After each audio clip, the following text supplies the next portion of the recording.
Assalamualaikum warahmatullahi wabarakatuh. Pada kesempatan ini saya hanya ingin mengajak bahwa di dalam melaksanakan ibadah puasa Ramadan ini, marilah kita mengadakan evaluasi. Kenapa demikian?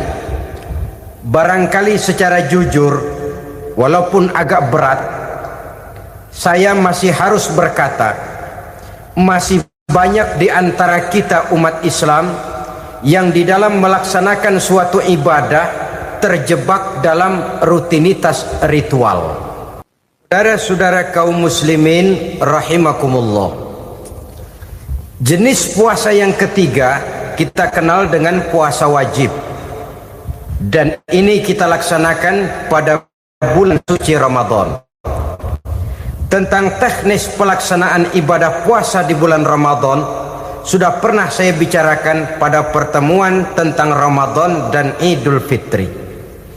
Pada kesempatan ini saya hanya ingin mengajak bahwa di dalam melaksanakan ibadah puasa Ramadan ini, marilah kita mengadakan evaluasi. Kenapa demikian? Barangkali secara jujur, walaupun agak berat, saya masih harus berkata, masih banyak di antara kita umat Islam yang di dalam melaksanakan suatu ibadah terjebak dalam rutinitas ritual. Apa itu rutinitas ritual? Itu bahasa susah. Berhubung saya tidak ingin bicara yang susah-susah, kita bicara yang mudah-mudah saja. Maksud saya, banyak di antara kita umat Islam yang di dalam melaksanakan suatu ibadah itu hanya dengan prinsip asal sekadar gugur kewajiban saja. Akibatnya, sampai sejauh mana ibadah itu berhasil membentuk kepribadian diri kita, kita jarang mengadakan evaluasi dan penilaian.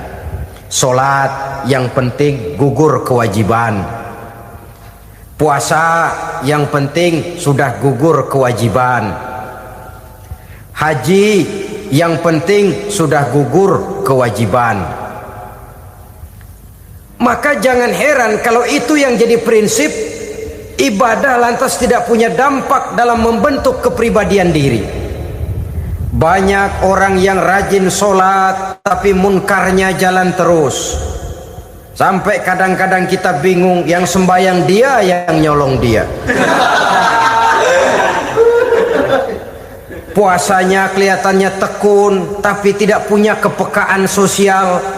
Sama yatim piatu bersifat masa bodoh, sama fakir miskin malah gemes. Tidak lantas tumbuh kepekaan sosial walaupun dia sudah ikut merasakan tidak enaknya lapar dan haus. Ada juga yang sudah haji 4-5 kali mondar-mandir Jakarta Mekah, tapi gaya hidupnya tetap seperti katak di kolong tempurung, picik, sempit pandangan, dangkal hati, tidak terbuka walaupun sudah melihat Islam dalam skala internasional. Yang dia lihat, yang dia saksikan, yang dia pandang tidak sanggup menggugah dan mengubah jiwanya, tidak bisa mewarnai pandangan hidupnya. Inilah akibatnya kalau ibadah hanya dikerjakan dengan prinsip asal sekadar gugur kewajiban. Hasilnya yaitu tadi, hajinya cuma menang topi putih sama serban. Sholatnya cuma prinsip asal gugur kewajiban, begitu juga puasanya, begitu juga zakatnya dan ibadah-ibadah lainnya. Bukan tanpa satu maksud, jikalau Allah Subhanahu wa Ta'ala memerintahkan kita melaksanakan ibadah puasa di bulan suci Ramadan, bahkan maksud itu sangat pada penghujung ayat yang memerintahkan kita puasa. Ya ayyuhalladzina amanu kutiba alaikumus syiyam kama kutiba alal ladzina min qablikum la'allakum tattaqun. Orang yang beriman diwajibkan atas kamu berpuasa telah diwajibkan juga kepada orang-orang yang sebelum kamu, la'allakum tattaqun, agar kamu dengan puasa itu menjadi manusia yang bertakwa kepada Allah Subhanahu wa taala. Dengan kata lain, berhasil atau tidak puasa Ramadan kita ini akan nampak takwa kita meningkat atau tidak setelah kita melaksanakan ibadah puasa.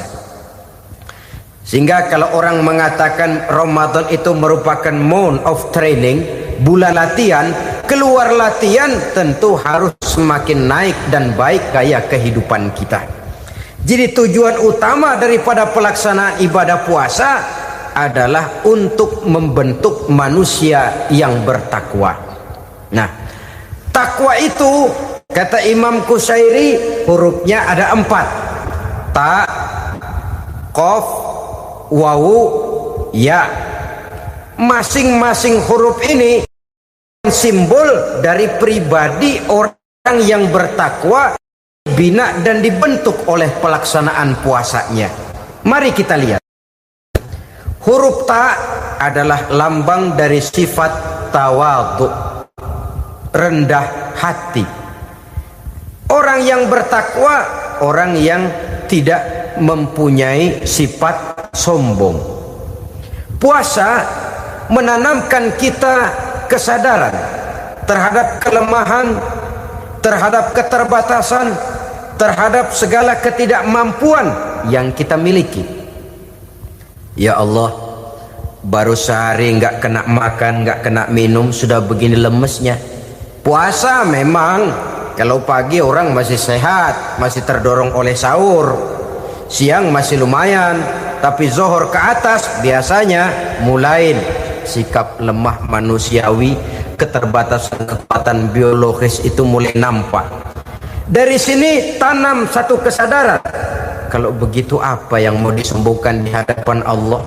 Kaya, siapa sih orang paling kaya? Ilmu, siapa sih orang paling pintar? Pangkat, siapa sih orang paling tinggi jabatannya? Dari sifat semacam ini lahir introspeksi, rasa mawas diri, timbul sifat tawaduknya, rendah hatinya, tidak melonjak menjadi angkuh dan sombong lantaran sedikit kemampuan dan kekuatan yang dimilikinya. Lalu untuk sikap yang lebih jauh, terwujudlah, terbentuklah apa yang dinamakan stabilitas temperatur batin. Orang tetap konstan menjaga nilai-nilai idealisme yang pernah dimilikinya. Dia mulai dengan adil, dia berjalan tetap dengan keadilan, dan dia berakhir juga tetap dalam keadilan. Jangan mulainya adil, tengahnya setengah adil, di akhirnya malah zolim sama sekali. Ini tidak punya stabilitas temperatur batin. Kan banyak orang begitu toh. Mulanya benar, belakangan mau benar sendiri. Mulanya sudah rela berkorban buat kepentingan orang banyak, belakangan malah selalu mengorbankan kepentingan orang banyak. Waktu di bawah rajin baca ayat kursi, dapat kursi lupa ayat. Stabilitas temperatur batin, tertipu oleh perasaan seolah-olah situasi dan kondisi sudah serba memungkinkan, sudah serba menguntungkan. Orang yang dibentuk pribadinya oleh pelaksanaan ibadah puasa, dia sadar apapun keberhasilannya, apapun kedudukannya, apapun nilai kekayaannya, itu cuma sebagian kecil sekali dari apa yang ada pada zat Allah Subhanahu wa ta'ala. Hati tidak takabur, sesuai dengan namanya takabur dari kalimat takabbaro ya takabbaru, membesar-besarkan diri. Orang yang suka membesar-besarkan diri, orang yang tidak yakin bahwa dirinya orang besar, lalu dibesar-besarkan dirinya. Sebenarnya itu sudah satu sikap di mana dia tidak percaya kepada diri sendiri. Dirinya sebenarnya bukan apa-apa, cuma ingin dianggap besar, lalu dibesar-besarkan. Takabbur namanya. Puasa sekali lagi melatih kita menanamkan kesadaran akan kelemahan dan keterbatasan kita sebagai makhluk. Itu sikap tawadhu. Fir'aun, saudara tahu Fir'aun Lama-lama dia jadi raja, lupa diri dan lupa daratan, melonjak menjadi angkuh dan sombong, sampai kepada puncak kekurang ajarannya, memproklamirkan dirinya menjadi Tuhan. Hitler juga begitu. Pendeknya, orang manakala tidak ada kesadaran tentang dari mana segalanya berasal dan kemana segalanya akan kembali, dia mudah out of control. Kalau sudah out of control, maka dia akan melakukan perbuatan yang melampaui batas. Itu yang pertama. Jadi orang takwa, orang yang rendah hati, salah satu tujuan daripada pelaksanaan ibadah puasa menanamkan sikap rendah hati. Dari sikap rendah hati ini yang timbul lalu apa? Kepekaan sosial. Kalau saya puasa, saya sudah merasakan bagaimana tidak enaknya lapar. Saya sudah merasakan bagaimana tidak enaknya haus. Tapi bagaimanapun, saya lapar cuma sebentar, saya haus cuma sebentar. Selesai maghrib, lapar saya hilang, haus saya hilang. Bagaimana yatim piatu, orang-orang tua jompo yang perlu santunan, orang-orang miskin yang terkapar di kolong-kolong jembatan, yang tiap hari merasakan perasaan seperti ini tanpa tahu kapan hidup dan nasibnya akan berubah. Tidur beratapkan langit, berselimut koran. Kalau demikian, saya ini beruntung. Kalau demikian, apa yang bisa saya lakukan untuk mereka? Kepekaan sosial ini lalu timbul dalam apa yang orang sekarang namakan solidaritas, kesetiakawanan sosial.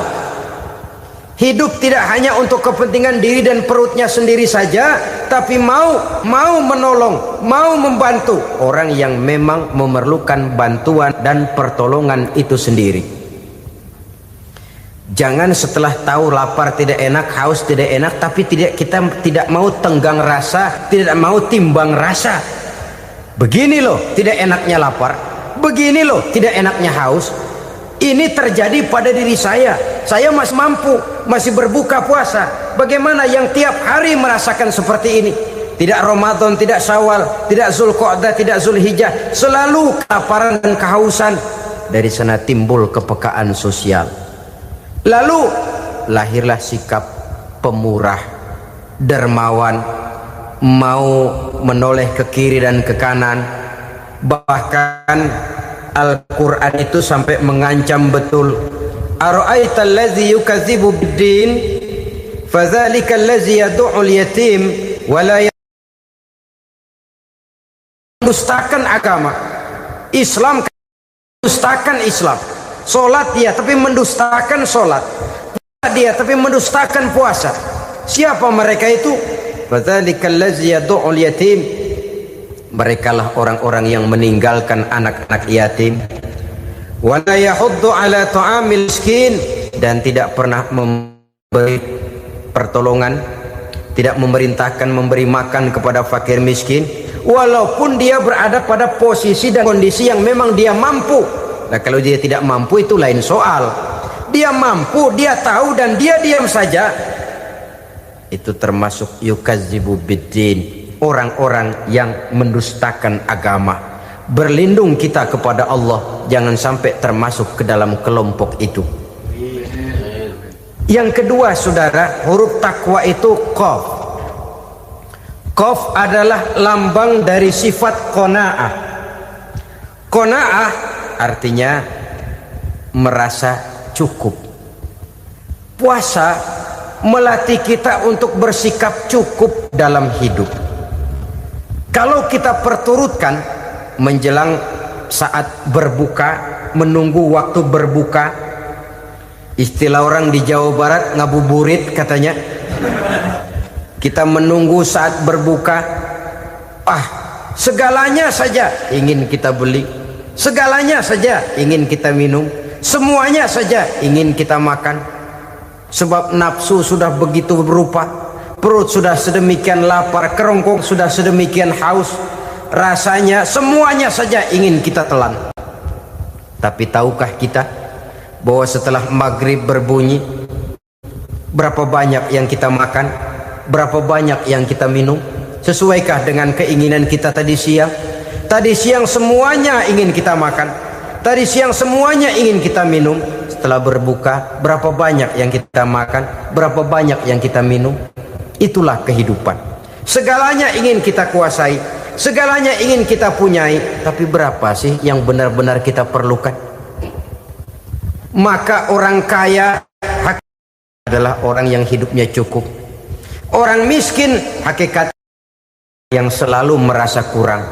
Bagaimanapun besar rumah, banyak uang kita, berpuluh kendaraan kita, kalau hidup selalu merasa kurang, itu artinya kita masih miskin.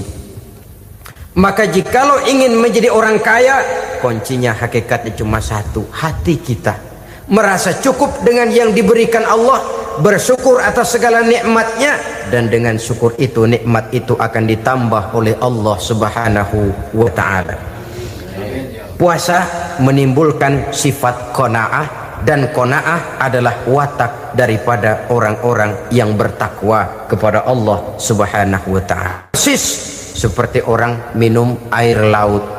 Makin diminum makin haus, makin diminum makin kering tenggorokan.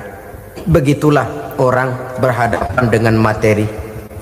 Tadinya dia akan senang kalau dia merasa punya tanah ratusan hektar. Sudah ratusan hektar, tidak cukup, ngelamun lagi, alangkah nikmatnya kalau bisa beli gunung. Gunung dibeli. Sudah punya gunung, lihat laut. Aduh, kalau laut juga bisa dibeli, beli lagi laut. Sudah punya laut, lihat ke atas, langit ada yang jual apa enggak ya?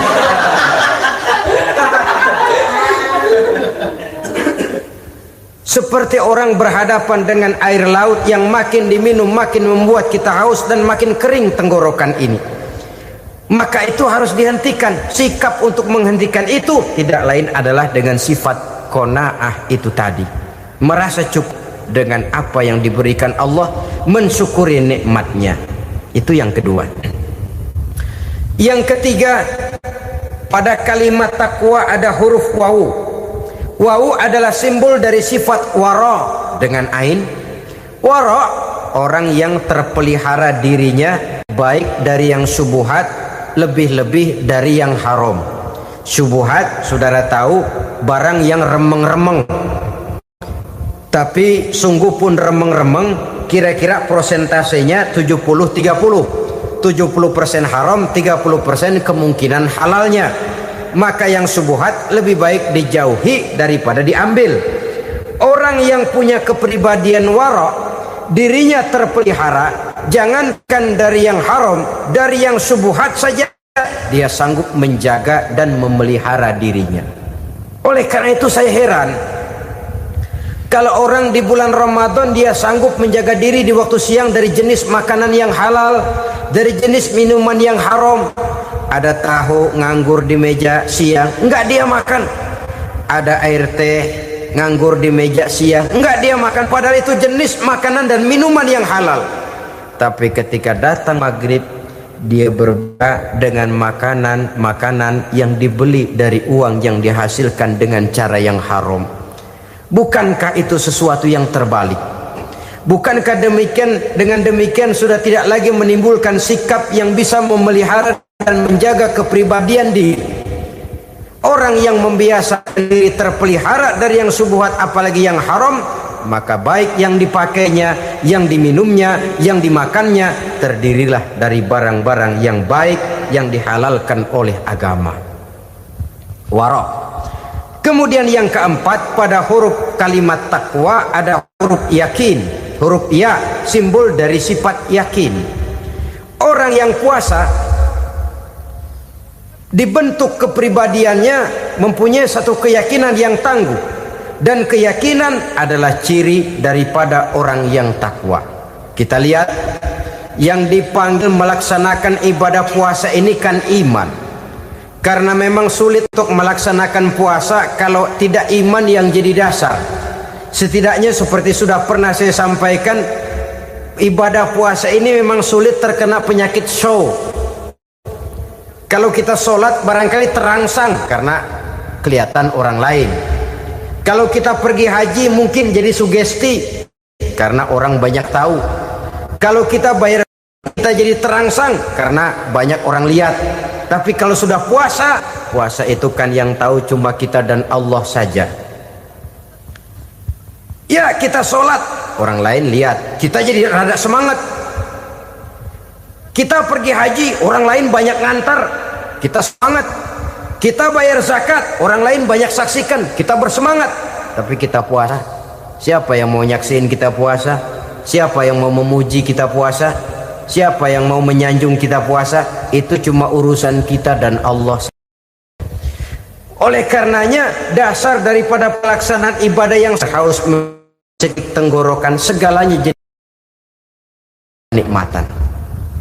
Tidak ada kerja yang lebih indah selain kerja yang didasarkan kepada satu keyakinan bahwa yang kita kerjakan itu adalah sesuatu yang benar.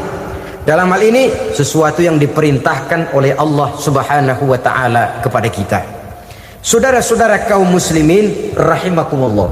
Demikianlah titik evaluasi kita. Jangan berpuasa hanya dengan prinsip asal sekadar menggugurkan kewajiban saja, yang akan berakibat Ramadan tahun ini berakhir begitu, Ramadan terjebak menjalani rutinitas ritualnya saja. Bahkan kadang-kadang yang nyata betul, Nabi menganjurkan tingkatkan ibadah pada 10 hari yang akhir di bulan Ramadan, tanggal 20 sampai akhir Ramadan.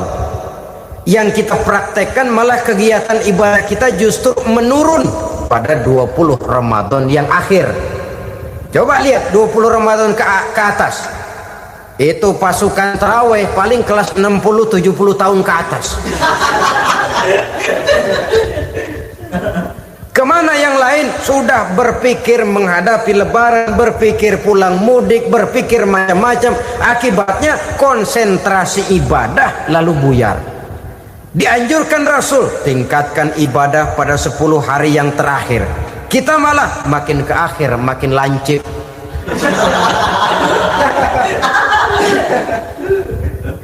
Saudara-saudara kaum muslimin rahimakumullah, kita terjebak oleh sesuatu yang sementara, oleh sesuatu yang bersifat kulit, lalu meninggalkan isinya. Padahal jikalau kita tidak mengisi Ramadan dengan kegiatan ibadah, berarti kita tidak keluar dari Ramadan dengan jiwa yang baru yang sudah ditempa oleh pengalaman ibadah di bulan Ramadan. Artinya kita tidak kembali kepada fitrah, kesucian seperti saat kita dilahirkan. Lalu kalau kita tidak kembali kepada fitrah, apa yang mau kita rayakan pada Idul Fitri itu? Di mana letak kegembiraan kita? Di mana letak kebahagiaan hati? Kembalikah kita kepada fitrah? Tidak. Benarkah puasa yang kita kerjakan? Kelihatannya juga tidak. Adakah dampak dari pelaksanaan ibadah dalam pribadi kita? Tidak. Kadang-kadang Ramadan selesai malah teriak merdeka.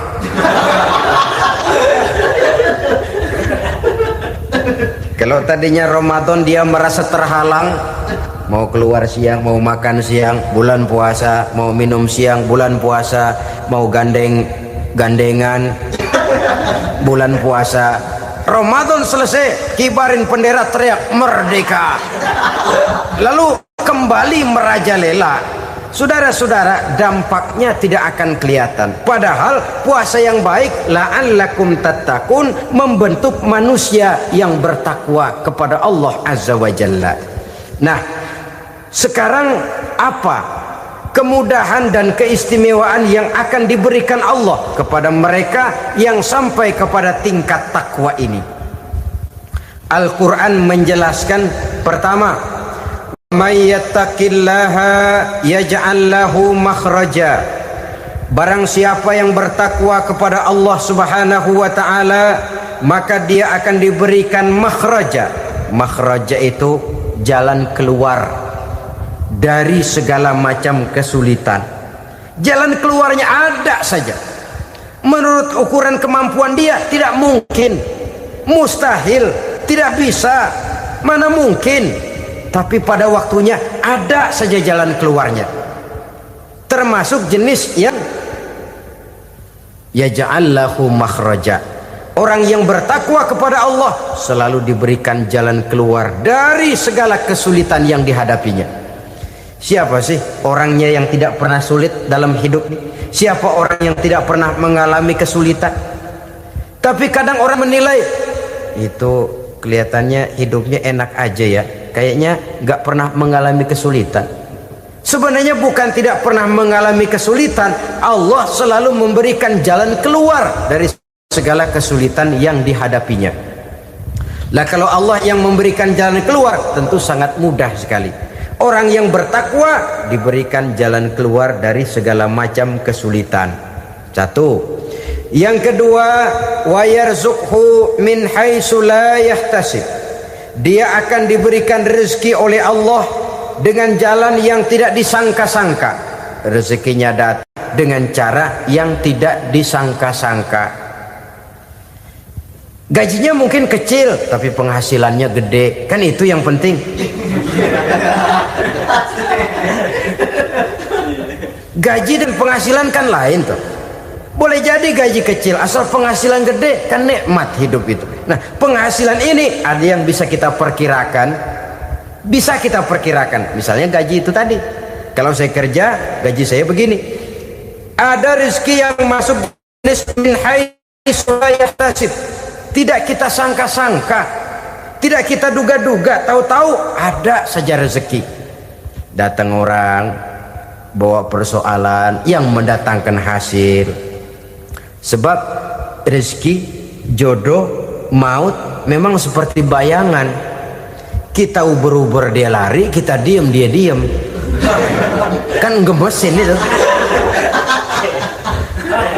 Bayang-bayang itu begitu. Kita kejar, dia lari. Rezeki juga begitu. Kita diam, dia diam.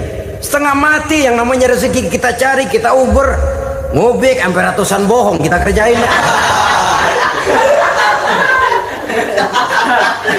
Tapi memang belum waktunya, ya sulit untuk tembus. Tapi kadang-kadang giliran kita nongkrong di rumah, datang orang bawain rezeki. Itulah yang namanya rezeki. Tapi ini untuk orang yang bertakwa. Kalau tidak punya kredibilitas takwa, jangan lalu pakai ayat ini. Diberikan Allah dengan rezeki dengan jalan yang tidak disangka. Kan ada ayatnya dah. Kita mah manteng aja di rumah dah. Ntar juga tuh rezeki datang. Ini fasilitas yang diberikan kepada orang yang wa may yattaqillah, bertakwa kepada Allah, yarzuqhu min haitsu la yahtasib, diberikan rezeki dengan cara yang tidak disangka-sangkanya. Maka kadar ketakwaan jangan membuat kita buruk sangka. Tuh orang ya nggak kemana-mana, duitnya ada aja. Kalau dia takwa, Allah berikan jalan keluar. Yang lantas ngelihat kiai orangnya ahli ibadah, ilmunya tinggi, akhlaknya luar biasa, takwanya tinggi, rezekinya lancar, lalu husnuzon nih kiai nggak kemana-mana, duitnya banyak, miara tuyul kali ini.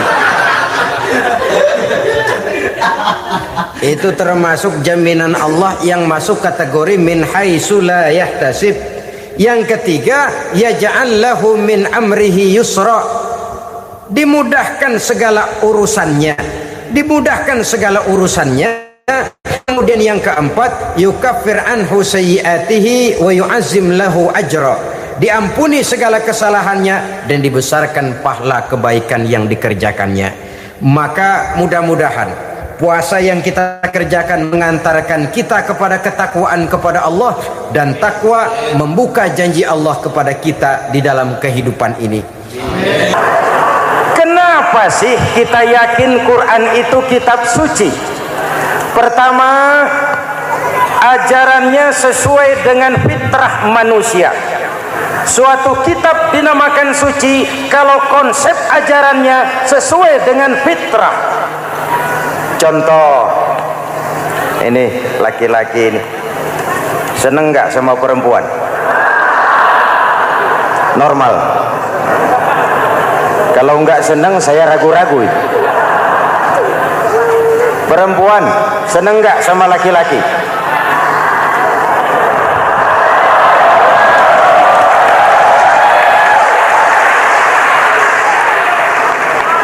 Ini fitrah.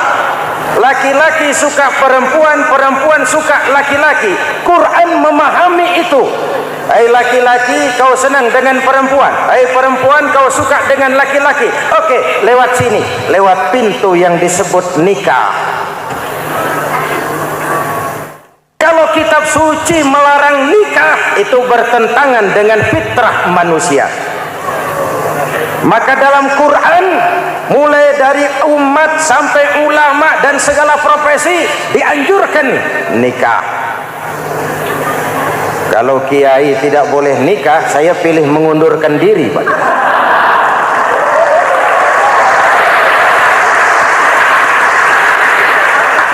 Itu bertentangan dengan fitrah. Lagian mubazir dikasih perabotan nggak dipakai.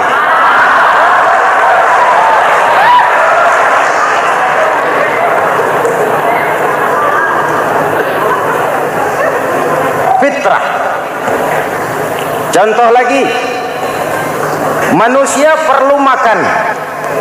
Kalau ada kitab suci menyuruh puasa terus dari pagi sampai sore sampai malam sampai pagi lagi, eta teh kitab gelo.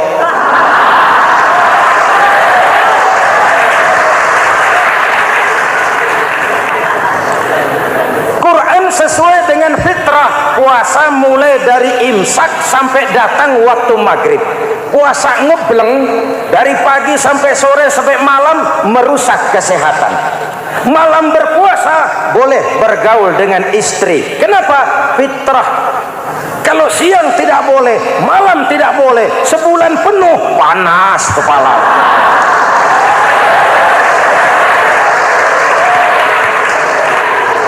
Rontok rambut. Hadirin yang saya hormati, itu yang pertama. Yang kedua, kita yakini Quran sebagai kitab suci karena isinya tidak saling bertentangan, konsekuen, konsisten. Kalau ada satu kitab, di satu ayat mengajarkan Tuhan Esa, di lain ayat mengajarkan tiga, liar itu mah. Kitab suci isinya paradoks. Bagaimana kitab suci isinya saling bertentangan? Di ayat manapun sekali Quran berkata Allah itu Esa, selamanya Esa. Isinya tidak saling bertentangan. Lalu yang ketiga, kita yakini Quran kitab suci karena dia bersih dari intervensi manusiawi. Sejak turunnya Al-Quran menantang, jikalau kamu ragu terhadap Quran yang kami turunkan kepada hamba kami Muhammad, kamu anggap itu cuma bikinan Muhammad. Kalau Muhammad bisa, kamu tentu bisa. Baik, bikin satu surah semacam Al-Quran. 14 abad yang lalu tantangan ini turun dan sampai malam ini belum terjawabkan.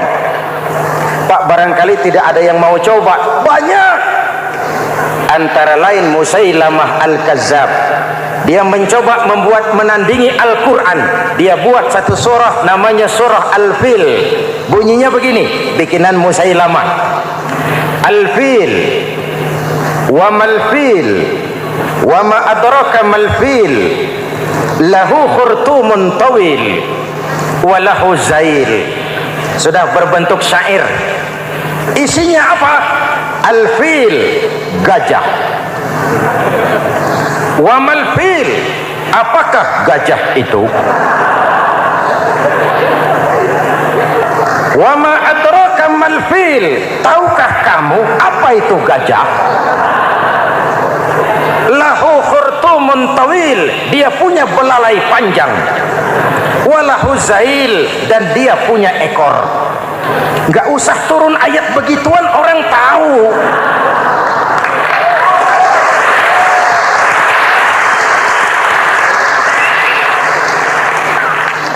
Kalau redaksi mendekati maka isi jauh panggang dari api. Kitab suci bersih dari campur tangan manusiawi. Maka Al-Quran ke bahasa apapun dia diterjemahkan, naskah aslinya tetap ikut. Dia boleh diterjemahkan ke bahasa Sunda, bahasa Jawa, bahasa Padang, bahasa Inggris, bahasa Jerman, bahasa Belanda, naskah aslinya tetap ada. Kenapa? Bahasa ke bahasa perbedaannya sering frontal.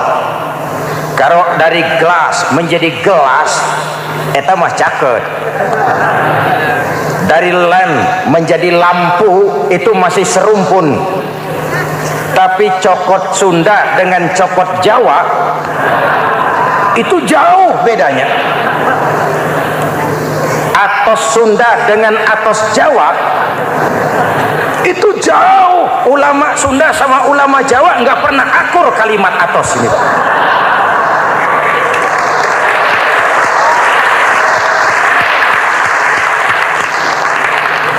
Inilah kebenaran janji Allah, inna nahnu nazzalna dzikra wa inna lahu lahafizun. Kami yang turunkan Al-Quran, kami yang akan menjaganya. Ribuan orang hafal Al-Quran. Lalu apa pesan-pesan misi utama Al-Quran? Pertama, menegakkan tauhid. Ini yang lebih dahulu, membentuk kualitas sumber daya manusia dengan menanamkan nilai-nilai keimanan, membebaskan dari ketergantungan kepada benda. Ya ayyuhan nasu ubudu rabbakumul ladzi khalaqakum. Hai manusia, Tuhanmu yang perlu kau sembah hanyalah Tuhan yang telah menciptakan kamu. Jangan menyembah Tuhan yang tidak pernah menciptakan kamu. Mengapa kau menyembah harta padahal dirimu lebih berharga dari harta? Kenapa kau menyembah pangkat dan jabatan padahal dirimu lebih berharga dari pangkat dan jabatan?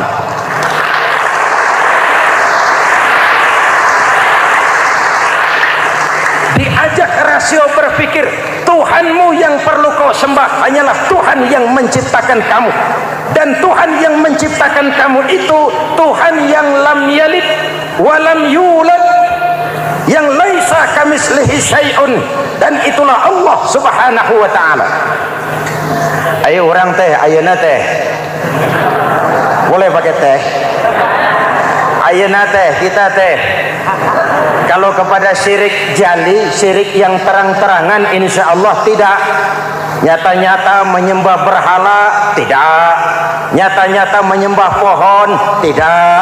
Nyata-nyata berkeyakinan Tuhan lebih dari satu, tidak. Tapi kita sering terjebak pada syirik kecil, syirik khafi, syirik yang tersamar. Saya sejak pakai cincin ini, jangankan anak gadis, nenek-nenek ngelihat saya cincin. Jangankan anak gadis, nenek-nenek lihat saya lemes cincin. Ini saya sejak ada perkutut di rumah ini dagang lancar perkutut. Ini Ramadan, bulan penempaan nilai-nilai keimanan. Misi utama Quran menegakkan tauhid, mengurangi kemusyrikan, membebaskan manusia dari ketergantungan kepada benda. Dari situ kualitas sumber daya manusia dimulai. Saya sering mengungkapkan selama ini sistem pendidikan kita cuma mengisi otak, bukan membentuk watak. Otak diisi segala macam ilmu, tapi hati kosong, agama rapuh, akhirnya moral rendah. Muncul manusia-manusia yang pintar, cuma sayang tidak benar. Indonesia kita bangkrut, Indonesia kita terpuruk, Indonesia kita sakit sekarang ini kan ulahnya orang-orang yang pintar tapi tidak benar.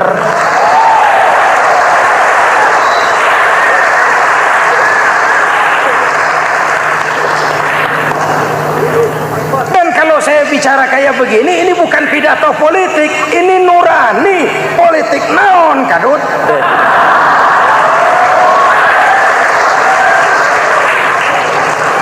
Ini nurani, ini tanggung jawab sebagai anak bangsa. Ibu bapak, saudara-saudara hadirin yang saya hormati, Rasul kalau masuk sepertiga yang akhir sing-singkan lengan baju, hamparkan sajadah, lebih banyak di masjid daripada di rumah. Itu Rasul. Maka sepertiga yang akhir masjid makin ramai. Lihat Masjidil Haram. Lain dengan kita. Sepertiga yang akhir masjid mulai mengalami kemajuan. Safnya makin maju.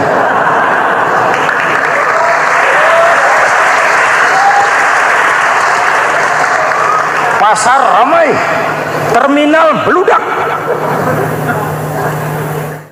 Padahal sepertiga yang akhir itu puncak. Padahal di situ nilai tambah. Dan anggap ini Ramadan terakhir yang diberikan Allah kepada kita. Kenapa? Memang tidak ada jaminan tahun depan ketemu Ramadan lagi.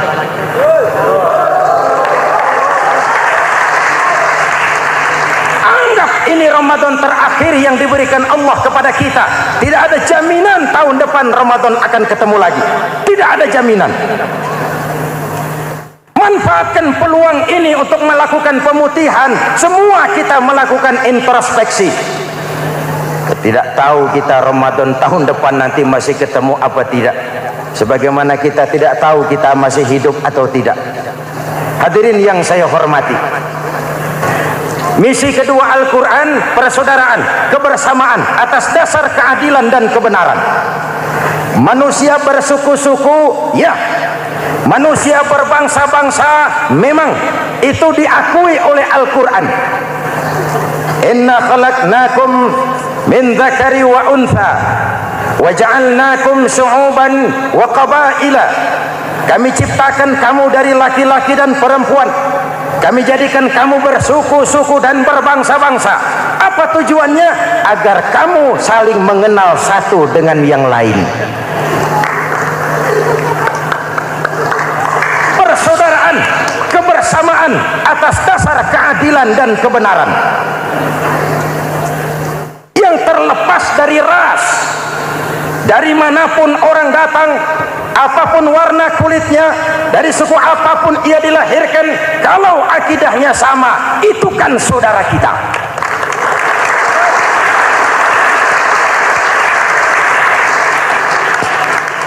Seperti di masjid, kita tidak peduli dari mana kita datang. Yang datang dari kidul, madhab ngulon mang. Yang datang dari sebelah lor, madhab ngulon mang. Yang datang dari sebelah wetan, madhab kulon mang. Yang datang dari kulon, madhab ngulon. Bukan soal dari mana kau datang, tapi satu arah menghadapmu. Kau mau Betawi, mau Sunda, mau Jawa, mau Padang, mau Aceh, mau Batak, mau Ambon, kita satu nusa, satu bangsa, satu bahasa.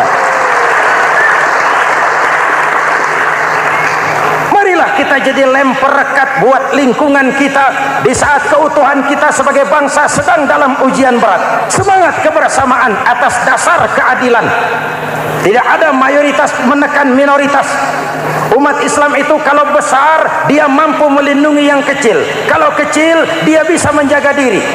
Tiap sholat Jumat khatib berpesan pada akhir khutbah kedua, innallaha ya'muru bil adli wal ihsan. Innallaha ya'muru bil adli wal ihsan. Allah memerintahkan kamu menegakkan keadilan dengan argumen, bukan dengan sentimen. Mengajak, bukan mengejek. Merangkul, tidak untuk tujuan memukul.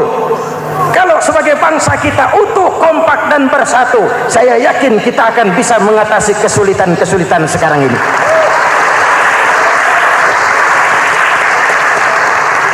Kan kita prihatin kadang-kadang tawuran antar desa, antar RT, antar RW, antar kecamatan, sampai antar elit di atas. Makanya saya ulang lagi pesan ini. Kalau elit di atas tawuran, jadilah penonton yang baik. Saudara-saudara kaum muslimin yang saya cintai, kita prihatin, kita seakan tercabut dari akar budaya kita sebagai bangsa. Kenapa kita yang berfalsafahkan Pancasila, kenapa kita yang berketuhanan yang Maha Esa tiba-tiba jadi beringas dan brutal? Ada maling ayam ketangkap, disiram bensin, dibakar hidup-hidup. Kok kita bisa begitu? Street justice, pengadilan jalanan mulai tegak. Iyalah kita tidak puas dengan kerja aparat kita, tapi jangan main hakim sendiri. Ini negara, bukan hutan.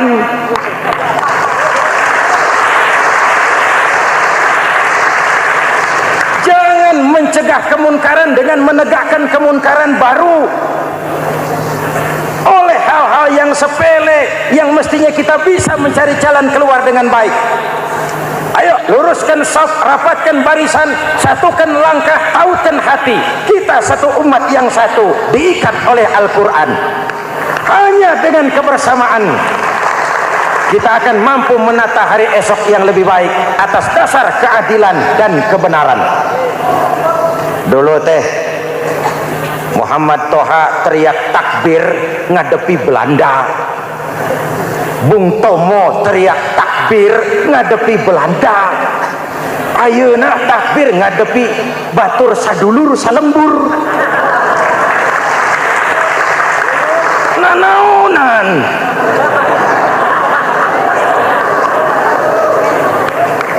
Bung Tomo teriak takbir, Muhammad Toha teriak takbir, yang dihadapi jelas penjajah Belanda. Kita ngadepi saudara sendiri, Allahu Akbar, yang sana teriak Allahu Akbar, setan tepuk tangan di tengah. Yuk kita rukun, yuk kita kompak, yuk kita bersatu, yuk kita pulang, yuk.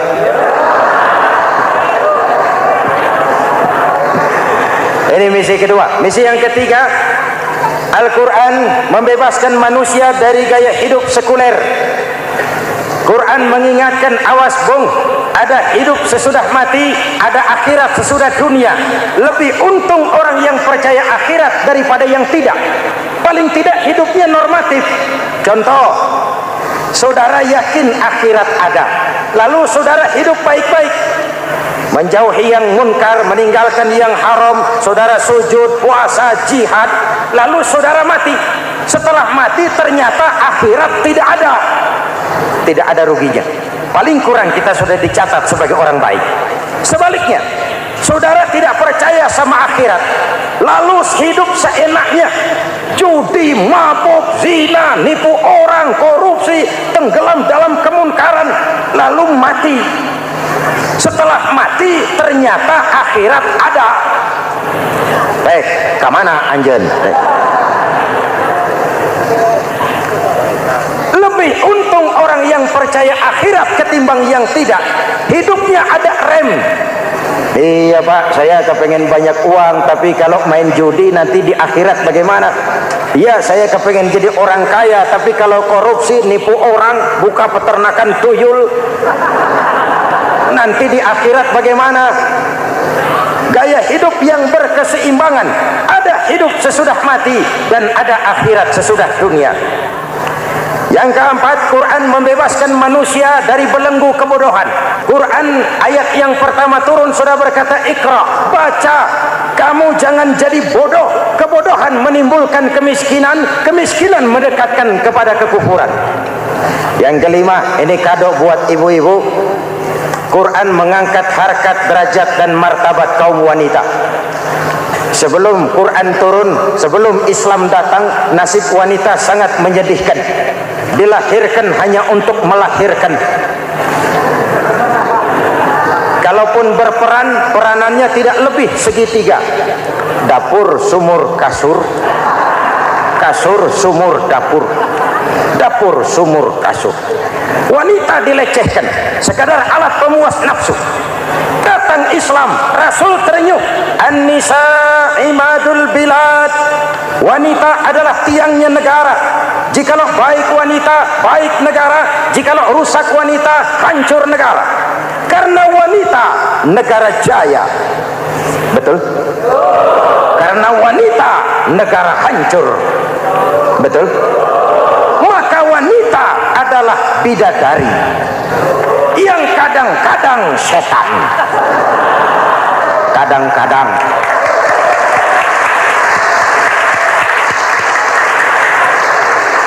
Ini yang hadir di sini bidadari semua. Ibu bapak, saudara-saudara hadirin yang saya hormati. Lalu bagaimana sikap kita terhadap Al-Quran?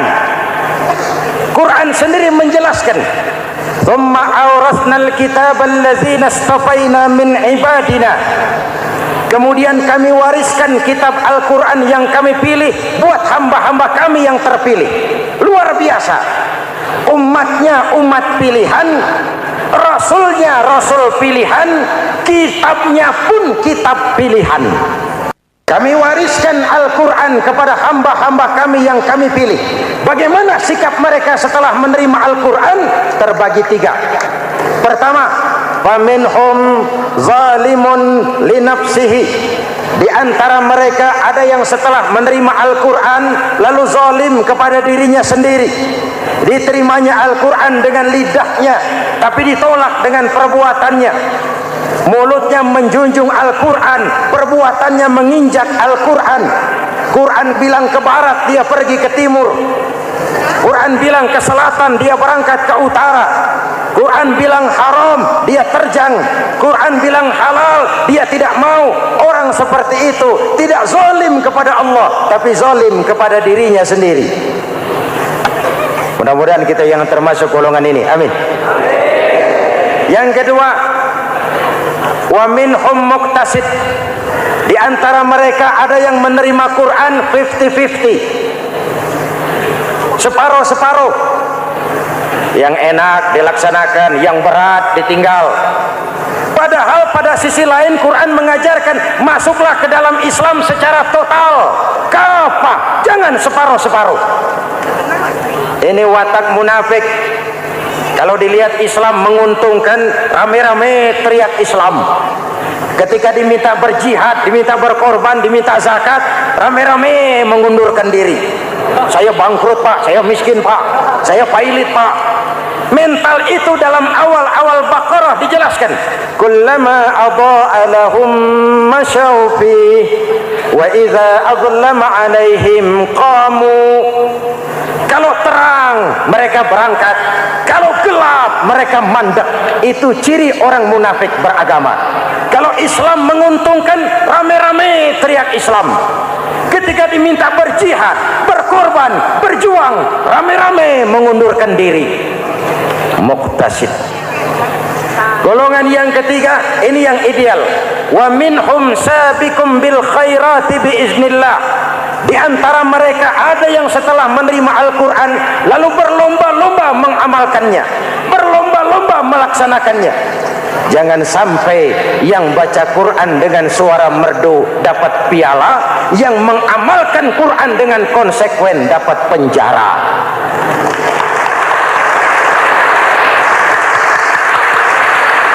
Itu ironi, itu menyedihkan, itu memilukan, dan itu memalukan. Pilihan terserah kita. Satu hadis Rasulullah mengajarkan begini, man ja'alal qur'ana amamahu qadahu ilal jannah wa man ja'alal qur'ana khalfahu saqahu ilan nar. Siapa yang meletakkan Quran di depannya, dijadikannya Quran sebagai imam, Quran akan membimbing dia ke surga, surga dunia, lebih-lebih surga akhirat. Sebaliknya, siapa yang meletakkan Quran di belakang, dibelakanginya ajaran Quran, Quran akan mendorong dia ke neraka, neraka dunia, lebih-lebih neraka akhirat. Quran imam apa makmum? Kita makmum apa imam? Makmum ikut imam apa imam ikut makmum? Makmum ikut imam. Jikalau Quran adalah imam, jikalau kita adalah makmum. Ke barat kata Quran, ke barat kita berangkat. Ke timur kata Quran, ke timur kita menuju. Halal kata Quran, itu yang kita ambil.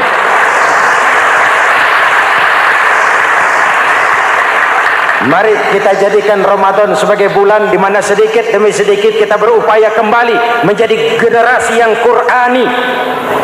Rasulullah pernah ditanya, kalau Tuhan wafat ya Rasul, kemana kami minta nasihat? Aku tinggalkan kamu dua nasihat, satu yang diam saja, satu yang bisa bicara. Yang bisa bicara apa ya Rasul? Al-Quran.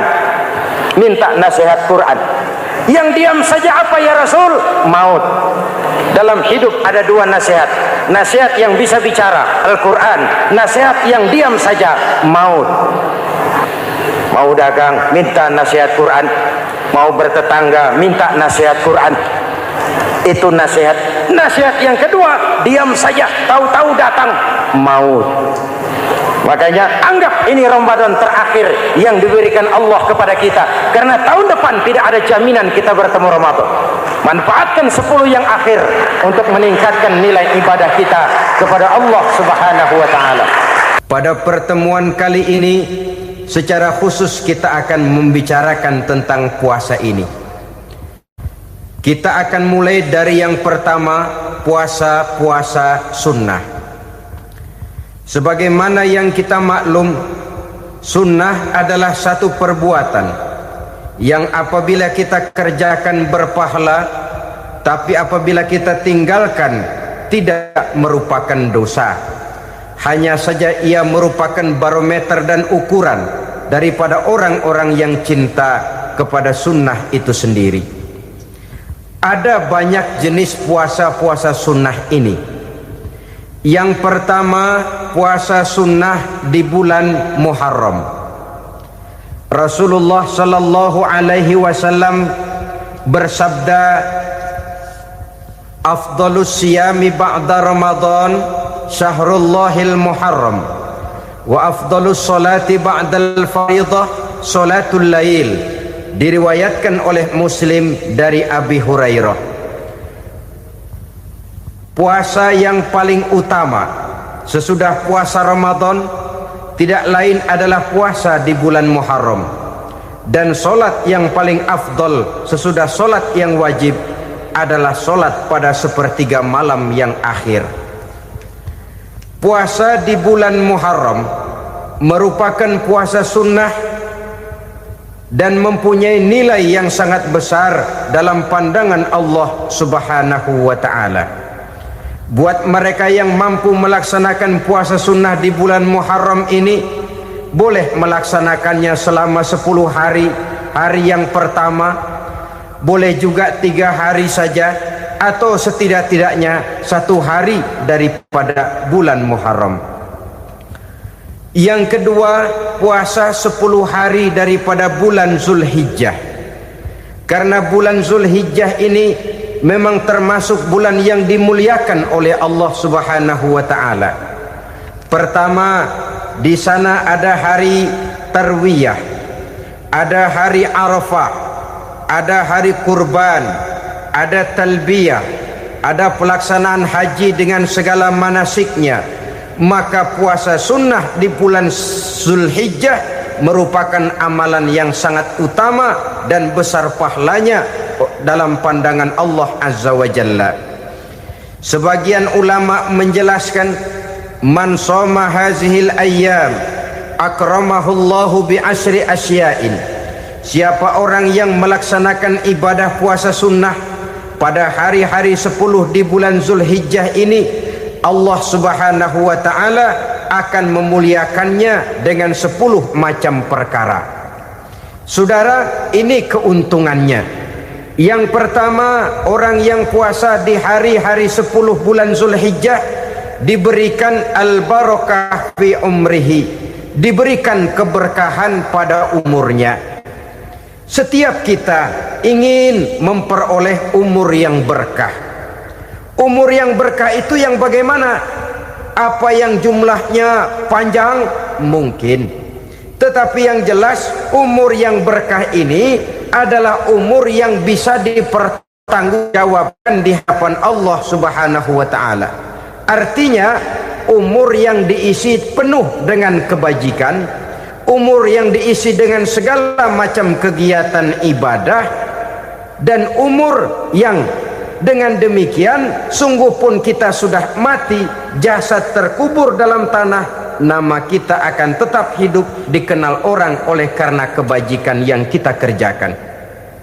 Saya kira akan lebih merupakan azab ketimbang nikmat kalau orang diberikan umur panjang tapi hanya untuk menumpuk-numpuk dosa saja.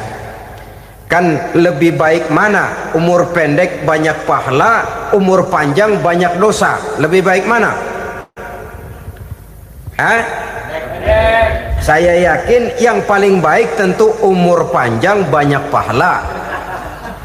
Paling sial umur pendek dosa melulu. Sudah diberikan umur pendek tidak seberapa, dosa berlipat ganda. Itu kalau orang kampung bilang tekor namanya. Rugi. Umur pendek hanya untuk menumpuk-numpuk dosa. Boleh jadi kalau umat-umat zaman dulu, saudara, mereka diberikan umur panjang. Nabi Adam, kita tahu Nabi Adam itu 2000 tahun umurnya. Nabi Nuh 950 tahun. Umatnya ya rata-rata segitu itu. Nah, kalau mereka misalnya punya umur 800 tahun, lalu 200 tahun mereka melakukan dosa, kan masih punya restan 600 tahun untuk taubat. Karena umurnya diberikan jatah panjang. Kita ini oleh Allah Subhanahu wa taala, umat Nabi Muhammad ini umurnya pendek-pendek. Kalau nyontoh Nabi 63 tahun saja.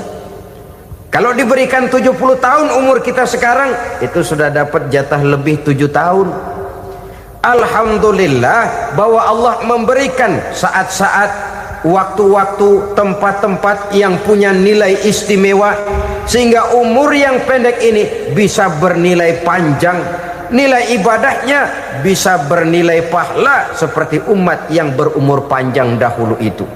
Karena itu manfaatkan umur dengan baik, dan salah satu keberkahan daripada umur akan datang dengan melaksanakan ibadah puasa sunnah. Ini yang pertama.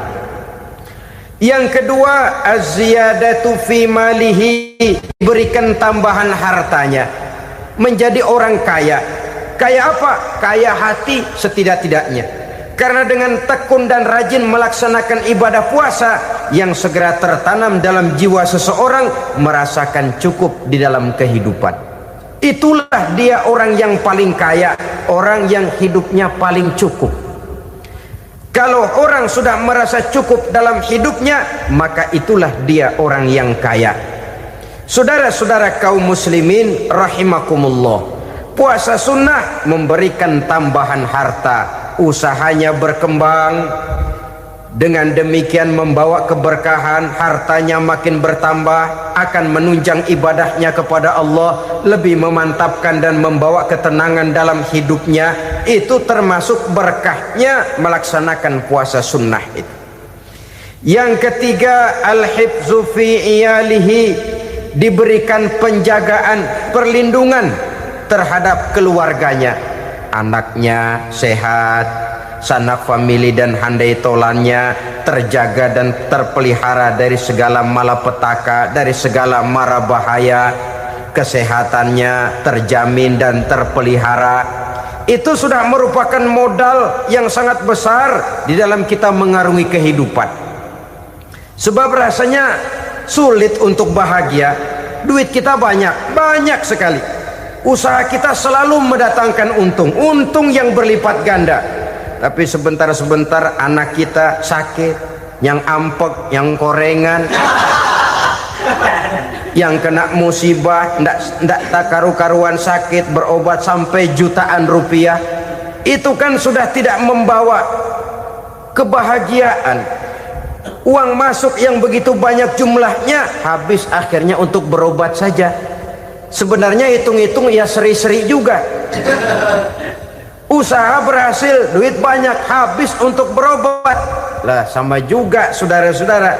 Jadi dengan demikian, biar duit kita banyak, asal keluarga pada sehat saja, udah enak bener itu. Duit banyak, ekonomi cukup, keluarga sehat, nikmat rasanya menjalani kehidupan ini. Yang kiamat sudah duit kagak barang seperak, keluarga ampek semua. Kiamat sudah. Saudara hadirin yang saya hormati, jadi yang ketiga, Allah memberikan pemeliharaan terhadap keluarganya. Satu kali orang dipelihara Allah, tidak satu kekuatan pun yang bisa mencelakakan. Satu kali orang disengsarakan Allah, tidak satu tenaga pun yang mampu menyelamatkannya. Itulah sebabnya perlindungan Allah, pemeliharaan Allah terhadap diri dan keluarga sangat kita perlukan di dalam kehidupan ini. Dengan melaksanakan ibadah puasa, kita mendekatkan diri kepada Allah. Dengan dekat kepada Allah, maka Allah pun dekat kepada kita. Sehingga dalam hadis qudsi dikatakan, ta'arraf ilallahi firraha ya'rifka fi syiddah. Ingatlah kepada Allah di waktu kamu senang, agar Allah ingat kepada kamu di waktu kamu susah. Yang kita laksanakan kadang-kadang sebaliknya. Waktu susah kita ingat Allah, waktu senang kita lupa Allah. Akhirnya nanti pada waktu kita melarat, kebelangsak, susah dan sebagainya, pertolongan tidak akan datang kepada kita. Benar, ta'arraf ilallah firraha ya'rifka fi syiddah. Ingatlah kepada Allah di waktu kamu susah, ingatlah kepada Allah di waktu kamu senang, agar Allah ingat kepadamu di waktu kamu mendapat kesusahan. Umumnya watak manusia memang kalau sudah dapat susah, ingat kepada Allah.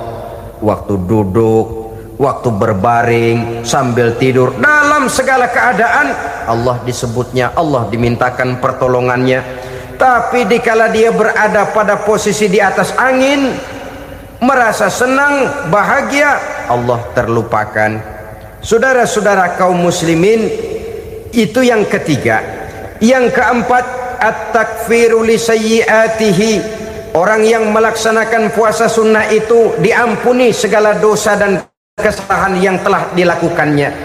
Dan yang kelima, at-tad'ifu li hasanatihi, diberikan balasan yang berlipat ganda dari segala kebaikan yang dikerjakannya. 1 berbalas 7, 7 bisa berbalas 10, 10 masih berbalas 100, masih ditambah dengan wallahu yudha'ifu liman yasha. Allah melipat gandakan pahala orang-orang yang dikehendakinya. Maka carilah satu kebaikan yang apabila kita kerjakan, dosa akan dihapus dan nilai pahalanya menjadi berlipat ganda. 1 kali kita bekerja, 2-3 pulau bisa kita raih dan kita jangkau. Yang keenam, orang yang melaksanakan puasa sunnah di bulan Zulhijjah, at-tashil li sakarati mautihi, diberikan kemudahan pada saat menghadapi sakaratul maut. Maut a mysterious problem. Dia adalah pintu yang setiap orang pasti akan memasukinya. Bahwa mati adalah mati, itu semua kita tahu. Tapi hakikat orang pada saat menghadapi mati itu kan berbeda-beda. Ada yang matinya itu gampang sekali, persis orang tidur saja, tidak nampak gelisah, tidak bikin susah yang hidup, tidak gelimpangan di tempat tidur, persis seperti orang mau tidur saja. Ada yang sulit sekali menghadapi sakaratul maut, gelimpangan di tempat tidur, bikin bingung orang yang nunggu. Kadang-kadang seperti kerbau digorok lehernya. Saudara-saudara, sulit menghadapi sakaratul maut. Oleh karena itu Rasulullah sallallahu alaihi wasallam sering beliau itu kalau berdoa membaca Allahumma hawin alayya fi sakaratil maut. Ya Allah, mudahkan saya di dalam menghadapi sakaratul maut. Rasulullah saja, saudara, orang yang ibadahnya paling banyak, orang yang hatinya paling bersih, orang yang akhlaknya paling luhur, masih berdoa semacam ini, mohon dimudahkan oleh Allah agar mudah menghadapi sakaratul maut. Apalagi kita, terus terang kita ini paling-paling kelas muhtalid, bangsa sama pahala mau sama dosa doyan. Lebih perlu lagi menghadapi sakaratul maut, sehingga apabila malaikat maut datang menjemput nyawa kita, dimudahkan, jangan dibikin sulit, supaya mudah. Jadilah orang baik-baik. Biasanya kalau banyak yang mati, malaikat maut juga kali main-mainin dulu tuh orang. Kutak-katik, ditakut-takutin dan segala macam. Saudara hadirin yang saya hormati, maka menghadapi sakaratul maut ini merupakan kunci. Apakah seseorang bisa husnul khatimah atau bisa su'ul khatimah? Salah satu jalan untuk memudahkan diri menghadapi sakaratul maut, melaksanakan puasa sunnah di bulan Zulhijjah ini. Yang ketujuh, ad-diya'u li zulumati qabrihi, diberikan terang di alam kuburnya. Kubur, saudara tahu, saudara tentu sering lihat orang dimasukkan ke liang lahat, ditutup dengan papan, dinding ari kata kita di kampung, lalu diuruk lagi dengan tanah. Dalamnya liang lahat, gelapnya liang lahat, gelapnya diuruk dengan tanah, gelapnya di dalam kubur, tiga gelap yang menjadi satu. Bapak moyangnya gelap.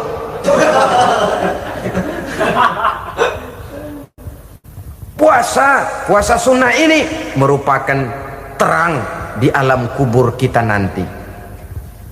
Yang kedelapan, at-tasqil limizanihi, diberikan keringanan pada timbangan di hari akhirat nanti. Bahwa setelah dibangkitkan dari kubur, setiap kita akan menghadapi perhitungan, akan ditimbang segala macam kebaikan dan segala macam kejahatan yang pernah kita lakukan di dalam kehidupan. Orang yang melaksanakan ibadah puasa sunnah, at-tasqilu limizanihi, diberikan keringanan timbangan hari akhiratnya nanti. Yang kesembilan, an-najah minal bala, diberikan keselamatan dari segala macam bencana. Dan yang ke-10, as-su'ud ala darajatihi, diberikan ketinggian, naik derajatnya, derajat di dunia, lebih-lebih lagi derajat di akhirat nanti. Ini keutamaan yang diberikan Allah Subhanahu wa ta'ala kepada mereka yang melaksanakan ibadah puasa 10 hari di bulan Zulhijjah menurut penjelasan sebagian dari para ulama kita. Jadi setelah puasa Muharram ada lagi puasa Zulhijjah.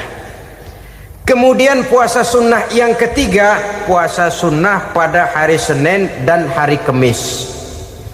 Apa sumber hukumnya?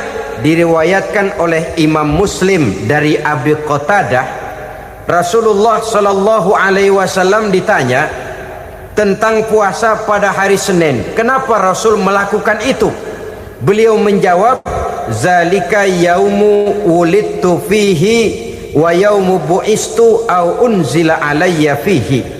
Hari Senin itu adalah hari di mana aku dilahirkan dan hari di mana aku dibangkitkan. Wahyu pertama turun kepadaku pun pada hari itu.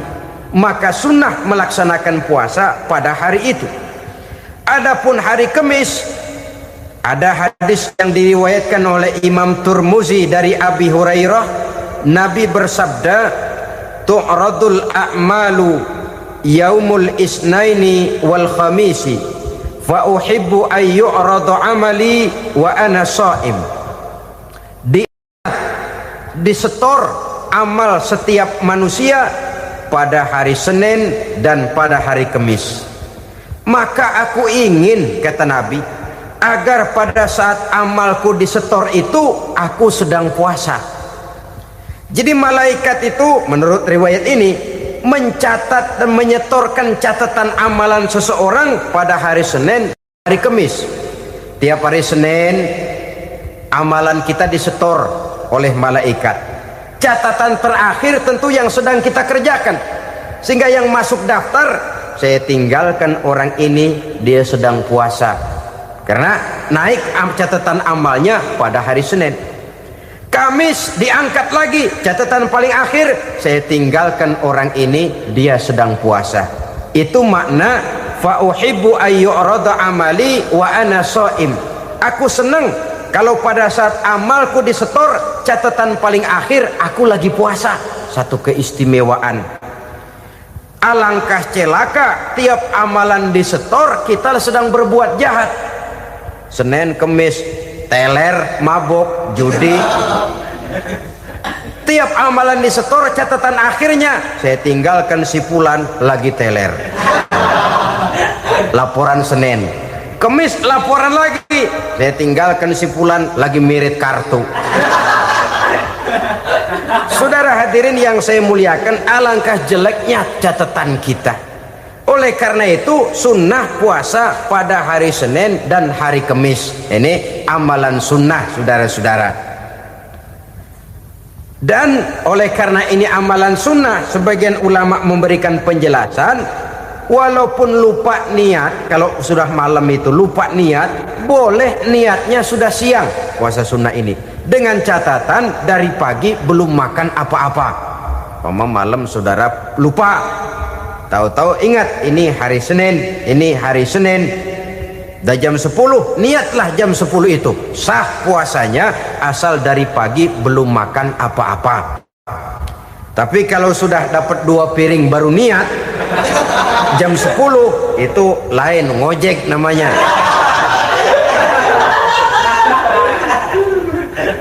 Jadi puasa sunnah yang ketiga, puasa pada hari Senin dan hari Kamis.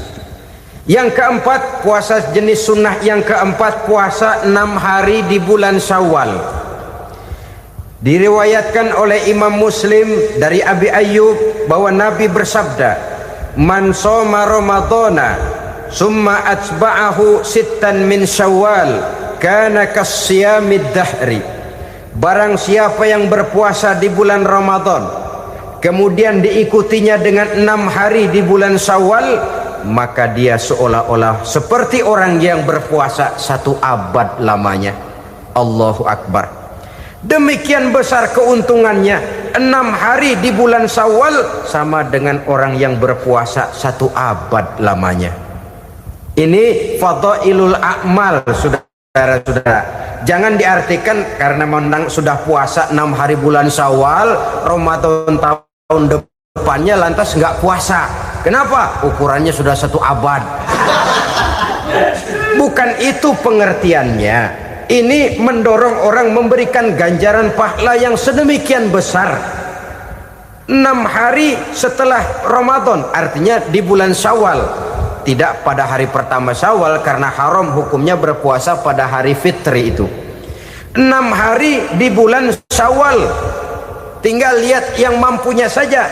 Boleh berurutan, boleh tidak berselang-seling, boleh, asal saja jumlahnya 6 hari selama masih bulan Syawal itu. Hari ini 3 hari lagi, 4 hari lagi, diselang-seling atau berurutan, itu juga lebih baik. Puasa sunnah 6 hari daripada bulan Syawal. Kemudian yang kelima, puasa sunnah 3 hari pada setiap bulan. 3 hari pada setiap bulan. Diriwayatkan oleh Imam Bukhari dan Muslim dari Abi Hurairah. Abi Hurairah bercerita, "Ausani khalili sallallahu alaihi wasallam bisalasin." Kekasih saya Rasulullah berwasiat kepada saya, memesankan benar-benar kepada saya untuk melaksanakan 3 amalan yang terpuji.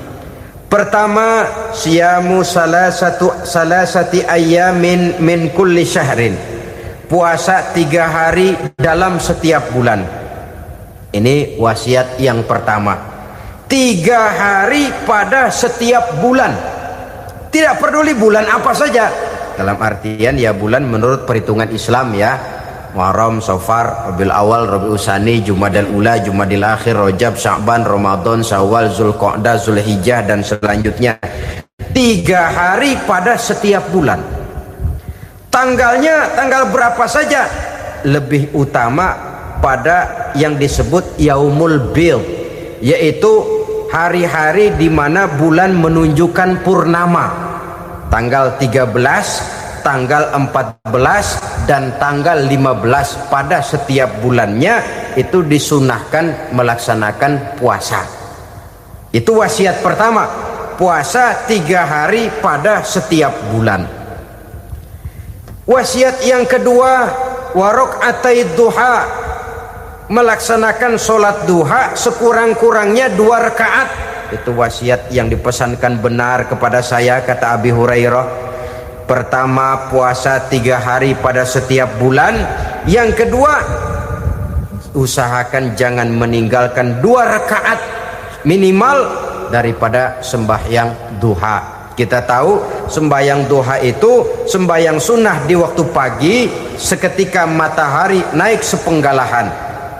Sekurang-kurangnya 2 rakaat, sebanyak-banyaknya 8 rakaat. Di antara fadilah atau keutamaan daripada sholat duha ini yaitu menyangkut masalah rezeki dan usaha. Kemudian wasiat yang ketiga, wa an utira qabla an anama. Beliau sangat berwasiat kepada saya untuk sholat witir sebelum tidur. Artinya sholat malam sebagai amalan sunnah di dalam kehidupan kita. Jadi saudara-saudara, dalam hidup ini kita akan selalu berbentur dengan keperluan. Kalau pada suatu saat kita sudah sampai kepada tahap berpikir ini keperluan saya, tentu hal-hal semacam ini akan kita kerjakan. Kita belum tergerak melaksanakan ini semua oleh karena barangkali kita merasa belum memerlukannya. Karena itu marilah kita berusaha di samping melaksanakan puasa yang wajib juga melaksanakan puasa yang sunnah di dalam kehidupan kita. Ini jenis puasa-puasa yang sunnah. Kemudian yang kedua, ada macam puasa yang disebut puasa nazar. Hukum pelaksanaannya wajib apabila nazarnya sudah terwujud. Puasa nazar, puasa yang dikaitkan dengan suatu persoalan. Umpamanya, kalau saya lulus ujian, saya akan puasa 1 minggu lamanya. Begitu ujiannya ternyata lulus, dia wajib bayar nazarnya. Puasa 7 hari, tidak lagi sunnah tapi wajib karena dia nazarkan. Asal saja tidak sah nazar kepada yang makruh apalagi kepada yang haram.